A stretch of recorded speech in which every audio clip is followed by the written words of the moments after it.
Thanks for joining me on this fucking doozy. I got the Jag Arms Scattergun Reaper in the box. And yeah, I guess we're gonna do a little review. I'm gonna go play a game with it. And then I intend to throw some upgrades on it, because, who the hell wants to keep it stock? See what's out of the box. Never owned one of these before. I have owned a handful of other airsoft shotguns, whether it be Springers or I had one of those or the street sweepers when they had first came out. Those were pretty cool.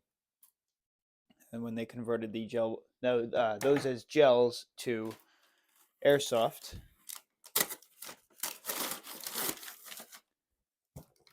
All right, let's get this out of the box as quick as we can, and then we'll get the box out of here. Order from Evike or Evic, however the hell you want to pronounce it. So obviously we got a card. Still have no idea what the hell these do. So if you want this, it's yours. Coupon. So all cares about that. We just want the pew pew. Let's get this out of the way.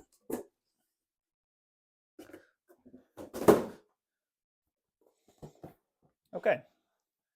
So first, the Jag Arms Scattergun.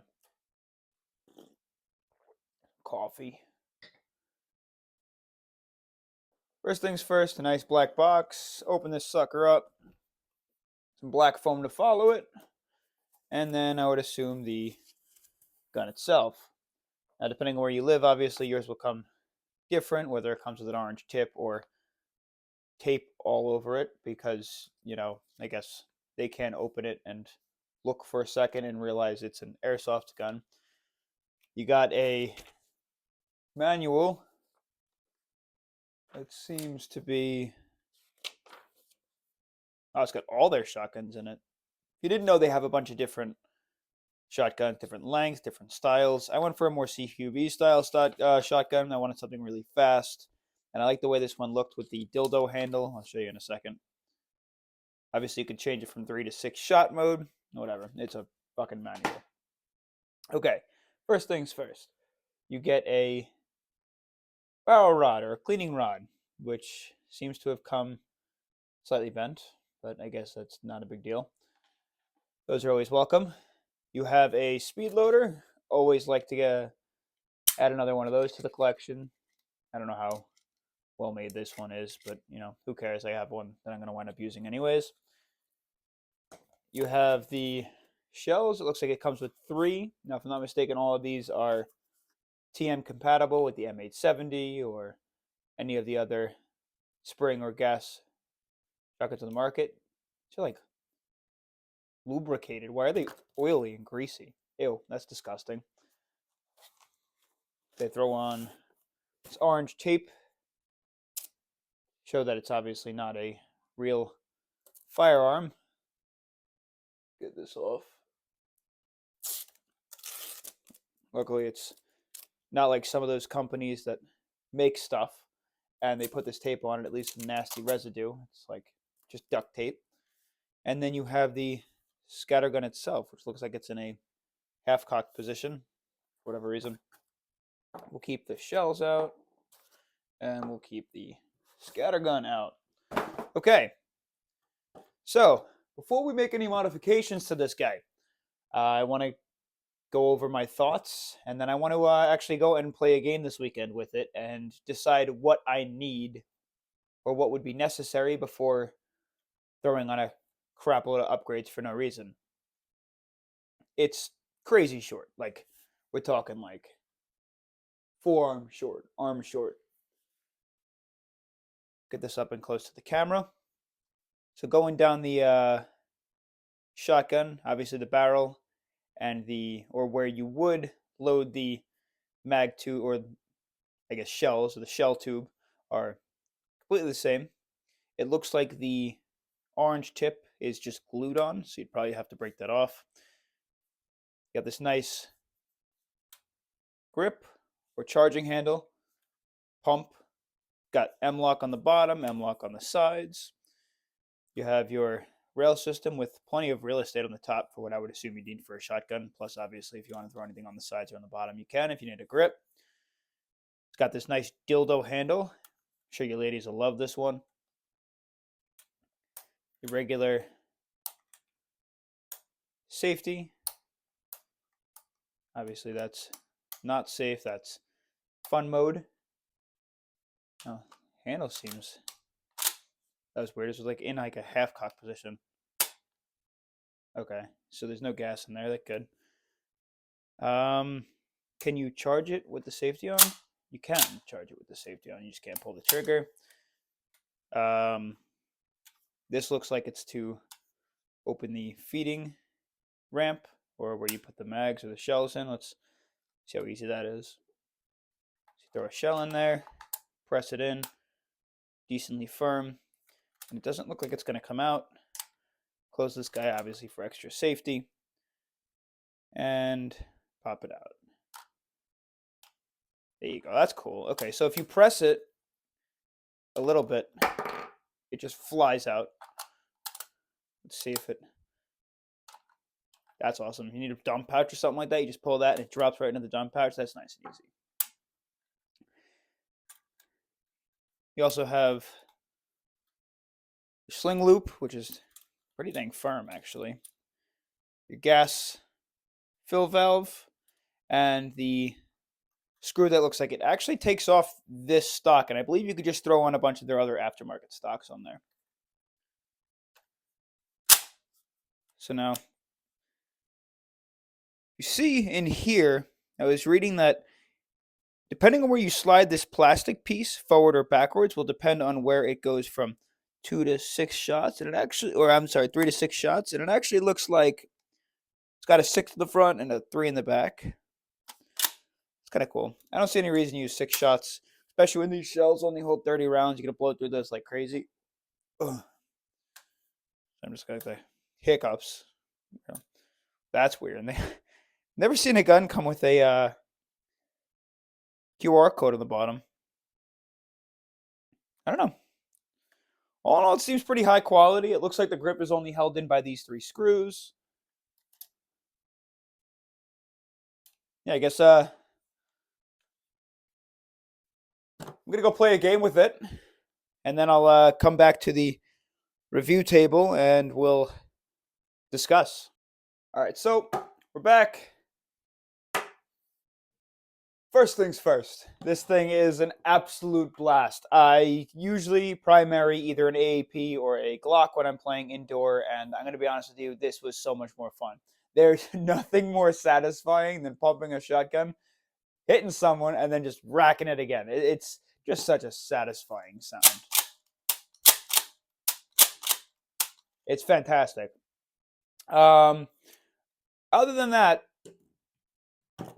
all the BBs seem to be in a relatively close, tight-knit grouping. The gas efficiency was moderate. I don't know if maybe mine's just having an issue, but I was noticing that I was only really getting through about like 2 of these before I'd have to refill. But I just threw a container of gas in my bag and or in my dump pouch, and I ran like that. I actually had a bunch of these left over from a previous shotgun that I had purchased. I had the Tokyo Marui KSG, and the feed ramp broke, and I could never source a part for it, so I wound up getting rid of it.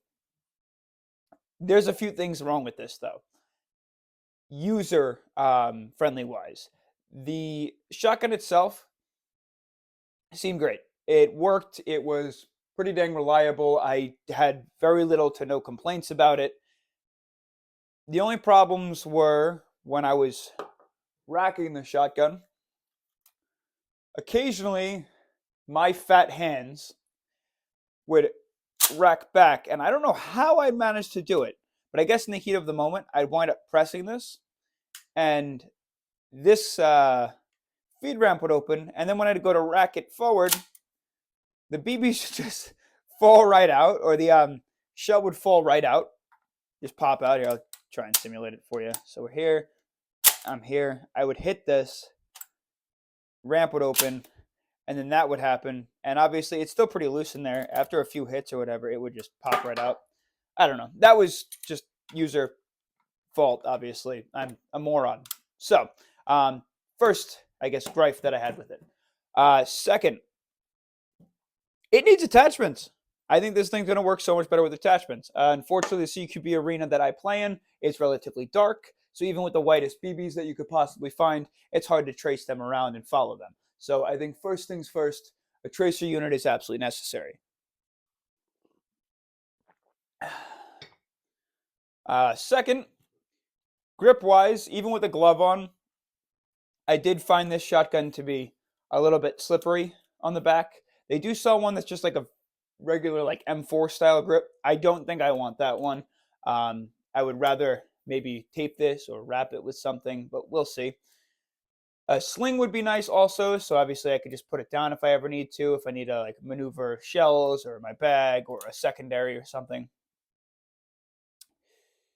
What else? Ooh, so I do intend to primarily use this as a hip fire or get used to it hip firing. However, like they said, the clusters of BBs fly really tight knit. Like I think honestly, like by 50 feet, you could still hit someone with all three BBs directly to the head.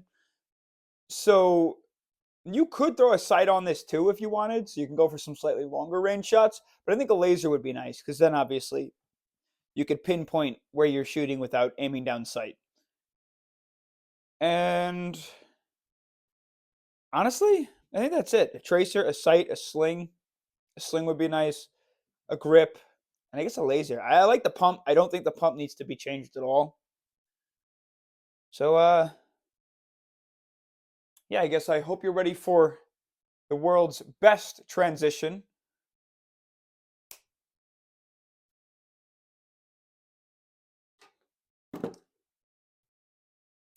Transition. I'm sorry. I don't know what I did to this thing, but it looks absolutely ridiculous.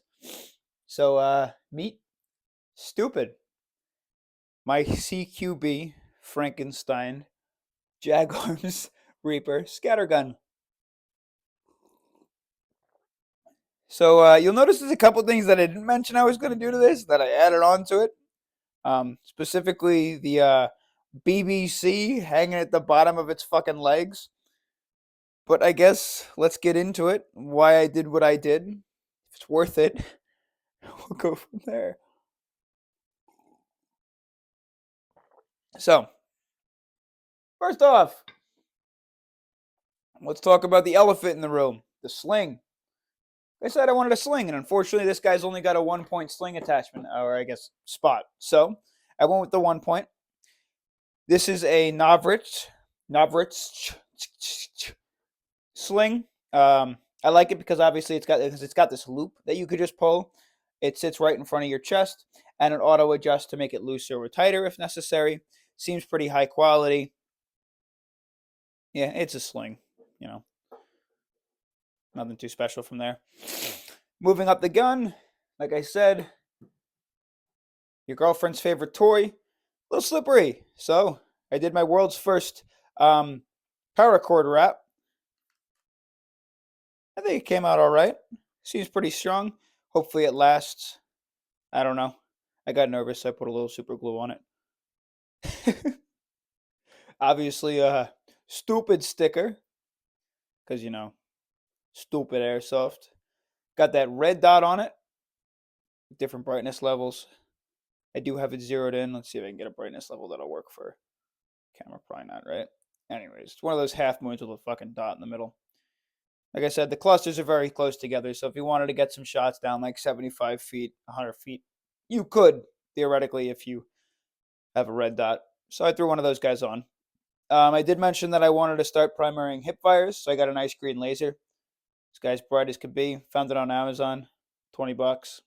I'm sorry, the red dot actually came with, it's the SLX MD25. It came with a rifle that I ordered off of the Hop-Up app, so I just threw it on here because I wasn't using it. This is the, I guess, is that the model number? Solo Fish M-Lock laser. I threw it on this side because I could just press it with my middle finger. I then threw a tracer on here. The tracer units are kind of weird. You don't thread adapt them. You actually have to break off the orange tip because it's glued on there. And it's a 2-piece red dot. Jag Arms sells this one. I think it was like $70. It's got a few different settings. But in order to get it on, it takes a few of these grub screws on all 4 sides, and it just sits on top of the barrel. There is no threading or anything. I don't know. Seems relatively sturdy. I threw some Loctite on all the grub screws, just a little bit, obviously, so that they don't become loose. And then you have your tracer unit. The tracer unit is charged USB. I think it's good for up to 30,000 rounds, they said. Very simple turn on, just press the button. Indicates that it's on, and it flashes as it shoots. Looks much more menacing in person. It's like a fire simulator at the end, and then it obviously traces your tracer rounds. Because I said my indoor or CQB field is very dark, so it's nice to see where the shots are going. It looks better when you're filming, of course. And then, yeah, I guess the real elephant in the room. What is this monstrosity? Well, more firepower means more better. I have a shell somewhere around here, right? Ah, yes. So, the shells. These hold 30 rounds. You got to reload them pretty dang often. But M4 mags, AEG mid-cap M4 mags hold 150 rounds. And believe it or not, the gas actually on a good day on good warm weather, gets through an entire one of these. So if you take the math, 150, you have 50 shots. You can get them with higher rounds, but I don't think it's necessary. And these mags are cheap, like dirt cheap. These are like $10. I don't know what kind of brand mags these are, but just any AEG M4 mags will work. But what did I have to do to get this mag to work? Well, I purchased a Tokyo Marui M870 or Jag Arms Scattergun M4 adapter from Evike. And then the biggest issue was if you were to rack the pump, it would actually interfere with this. It was too long, so I had to cut it off.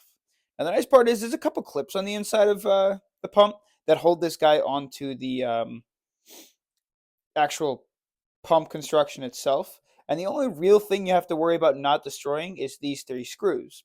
What I did was I carefully cut it so I still had access to 2 of the M-lock slots. I lost one in the back. However, you'll notice now it doesn't interfere. I probably could have saved myself a little bit more room, but, I didn't want like half an M-lock, which was like right here, sticking out. So I just cut it to the match. And this fits my hands just fine. See, I still got gas in there. Anyways, then I grabbed some of the M4 mags, like I said, and it works just fine.